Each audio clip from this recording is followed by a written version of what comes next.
بسم اللہ الرحمن الرحیم رب اشرح لی صدری ویسر لی امری واحلل عقدۃ من لسانی یفقہوا قولی الحمدللہ رب العالمین۔ یہ سیگمنٹ قرآن اور سائنس ایک نئی جہت، ایک نئی چیپٹر کے ساتھ ہم آپ کی خدمت میں پیش کر رہے ہیں، اور آج جو چیزیں کو ڈسکس کرنی ہے وہ اور حیران کن ہے، وہ اور ہلا دینے والی ہیں، وہ اور انبلیویبل ہیں کہ یہ کیسے ہو سکتا ہے۔ جب یہ سنیں گے تو آپ دل سے کہیں گے اللہ اکبر، جب یہ سنیں گے تو آپ کہیں گے کوئی تو ہے جو چلا رہا ہے زمان مکان کے نظام سارے، وہی خدا ہے، وہی خدا ہے اس کے یہ اہتمام سارے۔ جب آپ یہ سنیں گے اور دیکھیں گے تو کہیں گے کہ یہ سب حادثہ نہیں ہے بھائی، منصوبہ ہے، اور یہ لفاظی نہیں ہے۔ جب آپ سنیں گے اور دیکھیں گے تو کہیں گے یہ سب ایک منظر نہیں ہے، نہیں باقاعدہ نظام ہے۔ ہم بات کر رہے تھے کل مائگریٹ کرنے والے پرندوں کی، 70 لاکھ پرندہ ایک ساتھ اڑ رہا ہے، ہر پرندے کے اندر 3 جی پی ایس لگے ہوئے ہیں، اور وہ سارا کچھ آپ نے کل سن لیا۔ آج آئیں ذرا آگے، زمین پر سب سے زیادہ پھیلی ہوئی جو دنیا ہے، ہم اپنی زمین کی بات کر رہے ہیں ابھی، وہ خشکی تو نہیں ہے نا، وہ فضا بھی نہیں ہے، وہ تو سمندر ہے، یہ سمندر ہے، یعنی زمین کا زیادہ تر حصہ تو ان سمندروں پر مشتمل ہے۔ ان سمندروں کی گہرائیوں میں ایک بالکل ہی الگ دنیا آباد ہے، اور جب ہم مائگریشن کی بات کر رہے ہیں تو سمندر میں جو مائگریشن ہو رہی ہے وہ تو انبلیویبل ہے۔ اس سمندر کے نیچے، دریا کے نیچے ایسی مخلوقات آباد ہیں۔ اب ہم زیر سمندر آ گئے، اب ہم اس سے پہلے سمندر اب اوپر سے دیکھ رہے تھے، اب آپ نیچے آ جائیں، الگ دنیا میں آ گئے۔ اب ہم یہاں تو ایسی مخلوقات آباد ہیں جن کے سفر کی ہجرت انسان کو حیران کر دینے کے لیے کافی ہے، میں کہوں کہ مطلب پریشان کر دینے کے لیے کافی ہے کہ یہ سب کیسے ہو سکتا ہے، اور یہ کیا ہو رہا ہے، کس انداز سے ہو رہا ہے۔ تو ہم یہ نہ سمجھیں کہ صرف پرندے ہی ہیں جو ہجرت کرتے ہیں، نہیں، آپ یہ دیکھ لیں، جس ساحل سمندر پر آپ کھڑے رہ کر پرندوں کی ہجرت کا نظارہ دیکھتے ہیں، اسی ساحل کے نیچے والے سمندر میں بھی ہجرت کا ایک نا ختم ہونے والا سلسلہ جاری ہے۔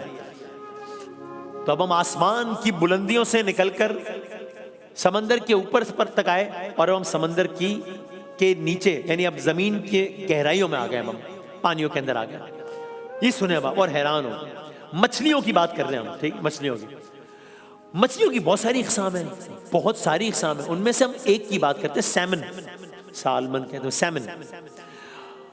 اب یہ جو ایک مچھلی کی جو کہ کھائی بھی بہت جاتی ہے، یہ اس کی پیدائش بھی عجیب ہے، یہ پیدا کیسے ہوتی ہے؟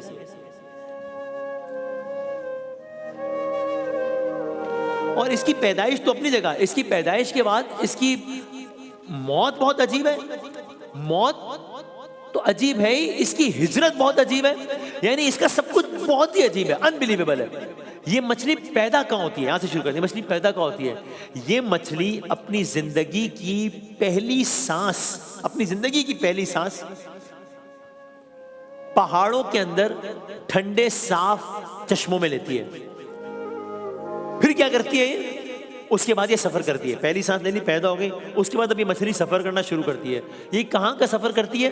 یہ دریا سے نکل کے سمندر کا سفر کرتی ہے۔ پھر کیا ہوتا ہے؟ یہ دور چلی جاتی ہے۔ کتنا دور جاتی ہے؟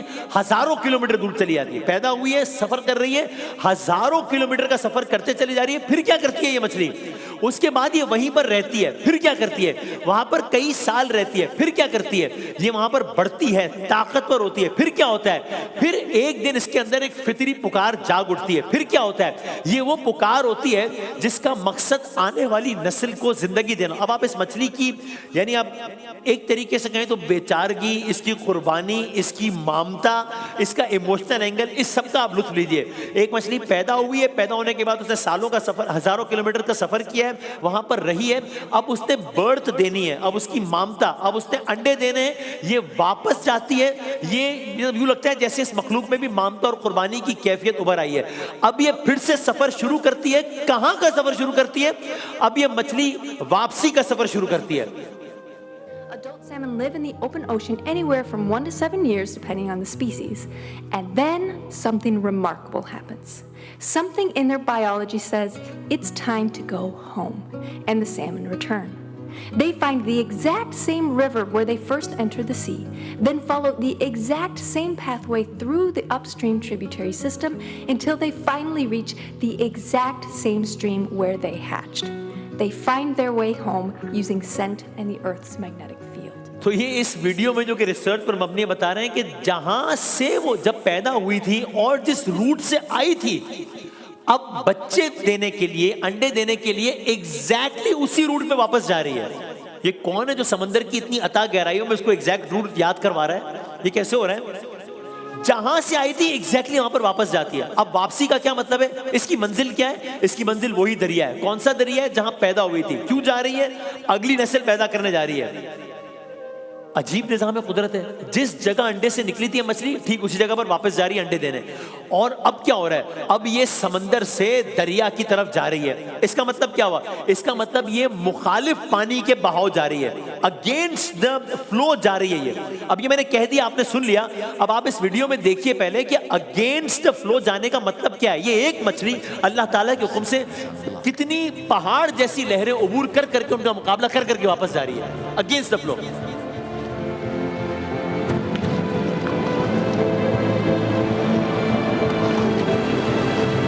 Launching themselves above the sill requires formidable acceleration.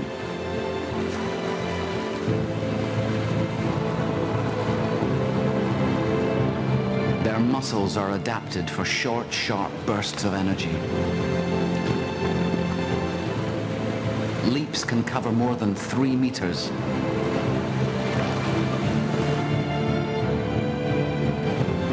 پندرہ میٹر تک اچھلتی ہے یہ. اس کے مسلز اللہ تعالیٰ نے ایسے بنائے کہ پانی کے بہاؤ کے اگینسٹ چلتی چلی جاتی ہے. یہ ہے.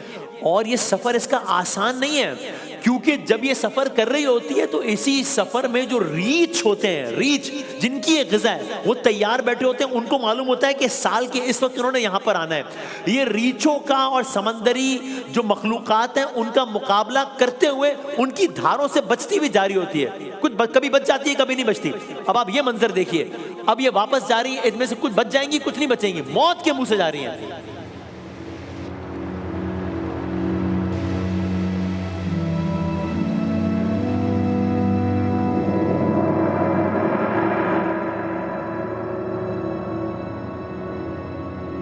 ریچھوں کا مقابلہ کرتے ہوئے. اب یہ والی مچھلی یہ نہ بچ پائی، یہ اس کا شکار ہو گئی. کچھ بچ جائیں گی، بہت ساری بچ جائیں گی. تو یہ اس انداز سے یہ سفر آسان نہیں ہے.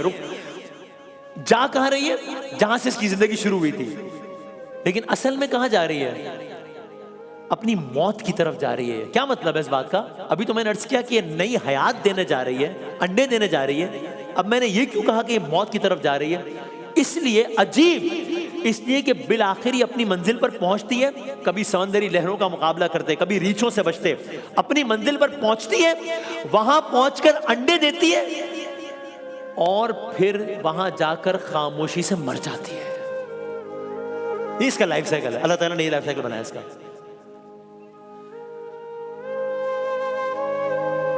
اور جب مر جاتی ہے، جملہ ذہن میں رکھیے گا، ڈائیلاگ نہیں ہے، حادثہ نہیں ہے، منصوبہ ہے. اب آپ سنیے، وہ مر گئی. اب اس کے بعد کیا ہوتا ہے؟ بھائی ریسرچ یہ بتاتی ہے، سائنس مانتی ہے اس بات کو، میں نہیں کہہ رہا. یہ جب مر جاتی ہے، پہلا اب یہ ویڈیو، ابھی میں پہلے عرض کرتا ہوں پھر آپ یہ ویڈیو دیکھیے گا کہ ریسرچ کیا کہتی ہے. عجیب ہے یہ. جن پانیوں میں اس مچھلی کے باقیات ہوتے ہیں، وہاں پر کیا ہوتا ہے؟ پانی میں جہاں جہاں اس مچھلی کے باقیات گرے، وہاں پر جو درخت اگتے ہیں وہ بہت تیزی سے اگتے ہیں بنسبت اس جگہ کے جہاں پر اس مچھلی کے فاسلز نہیں ہوتے ہیں. جب وہ درخت تیزی سے اگتے ہیں تو کیا ہوتا ہے؟ وہ درخت بہت مضبوط سایہ فراہم کرتے ہیں. جب وہ درخت مضبوط سایہ فراہم کرتے ہیں تو کیا ہوتا ہے؟ اس کے نیچے ٹھنڈا پانی جنم لیتا ہے، کیونکہ اس کو سورج کی روشنی اس طرح نہیں پڑتی. یہی وہ ٹھنڈا پانی ہے جہاں پر یہ اپنے انڈے دیتی ہے. ایکو سسٹم ہے. Everything is there for a reason. کوئی بھی چیز ایسے نہیں ہو رہی. جہاں اس کی باقیات ہیں وہاں پر درخت تیزی سے اگ رہے ہیں. تیزی سے اگ رہے ہیں تو مضبوط درخت اگ رہے ہیں. مضبوط درخت اگ رہے ہیں، سورج کی روشنی کم پڑ رہی ہے. روشنی کم پڑ رہی ہے، نیچے پانی ٹھنڈا ہے. اسی ٹھنڈے پانی میں وہ انڈے دے سکتے ہیں، کہیں اور نہیں دے سکتی. یہ ویڈیو دیکھیے گا. 130 grams of nitrogen and 20 grams of phosphorus. These nutrients greatly benefit the ecosystem surrounding salmon-bearing waterways. Research has shown that vegetation along the banks of salmon-bearing waterways grow over 3 times faster than rivers without salmon. For example, a Sitka spruce only requires 86 years rather than the usual 300 years to grow to a thickness